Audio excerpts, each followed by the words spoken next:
Alex here with a high conflict child custody video on allowing your ex's family visitation with the child. There's two really, I guess you could call it wrong ways of thinking about this. The first is to not allow your ex's family visitation because they're your ex's family. And the second is to allow visitation to your ex's family because they're your ex's family. Might sound like the same thing. It's not the same thing. In a sense, it's the same thing because you're talking about making the decision solely on the fact that it's your ex's family. Whether the decision is in the affirmative or the negative is the real question.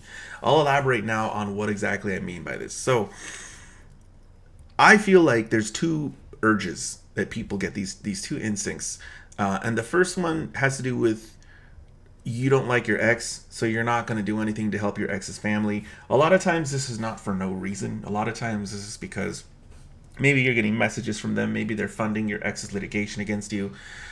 For whatever reason, you feel like they're on your ex's side and you're locked in this incredible battle for custody of your kids. And anyone who's on your ex's side is the enemy. Therefore, you're not going to do anything that they want. That's kind of the first sort of way of thinking.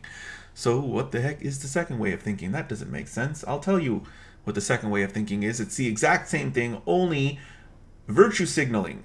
You decide to allow your ex's family to see the child because you find out that your ex is not allowing her own family to see the child, and you're trying to virtue signal to the court and or get some kind of maybe witness testimony from your ex's family, maybe some kind of support, which will, or maybe not even so much support as you're just trying to weaken their relationship and weaken their desire to support your ex.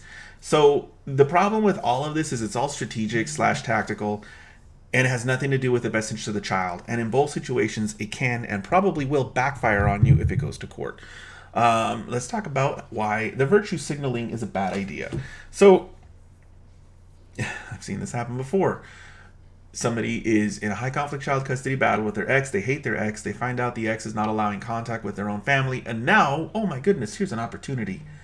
I will allow her family to see our child. This makes me look awesome because I'm letting my ex's family see the child, blah, blah, blah.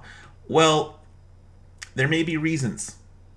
There may be reasons why your ex is not allowing her own family to see the child that you don't know about.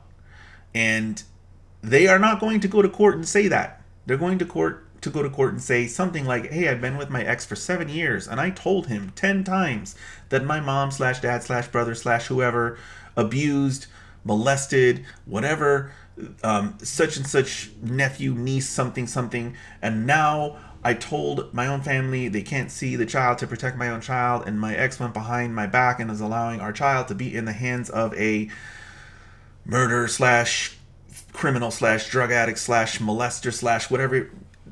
It's not good. And then, of course, gets used against you, and the judge becomes concerned and thinks either you're both crazy or takes that out on you, and it hurts your case. So, in this situation, what should you do? I feel like if you and your ex are not together anymore, that the visitation with the family member should go through that person. It's just the most reasonable, sensible thing to do. If your ex has family members, the child should see those family members through your ex's visitation. It's just the natural thing to do. I struggle to think of why they would need to see the child through your visitation.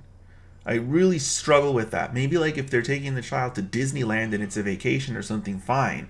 But most of the time, they should find some way to see the extended family through the respective parties. It's the least conflict way to do any of this.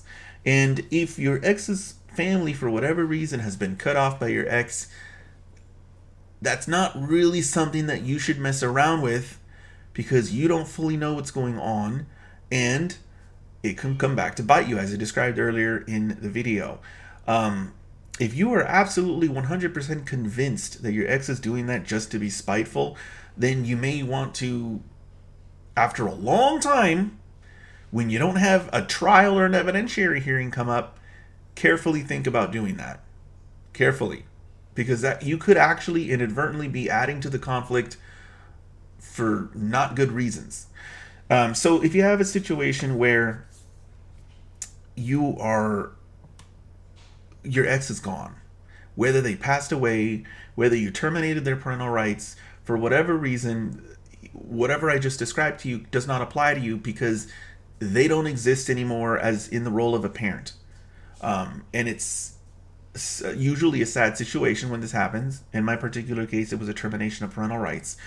And the situation is different. You don't have to worry so much about it blowing up in your face, but you should have some concern that your kids are spending time with people who are good and responsible. If you're at the point where you just don't want to because revenge, you won your case, you TPR'd your ex, they're not allowed to see the kids ever, and revenge, so they can't see their extended family on the other side, that's also bad for your child in the probably social / mental health sort of arena instead of the legal, and it's just not great.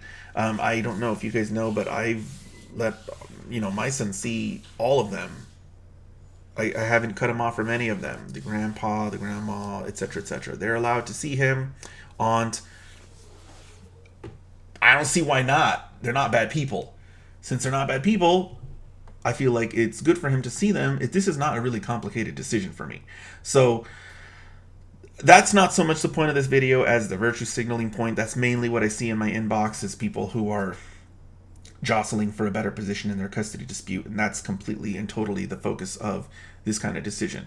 But in occasional situations, there is a TPR or the other person passed away or something is wrong. Maybe they're just gone.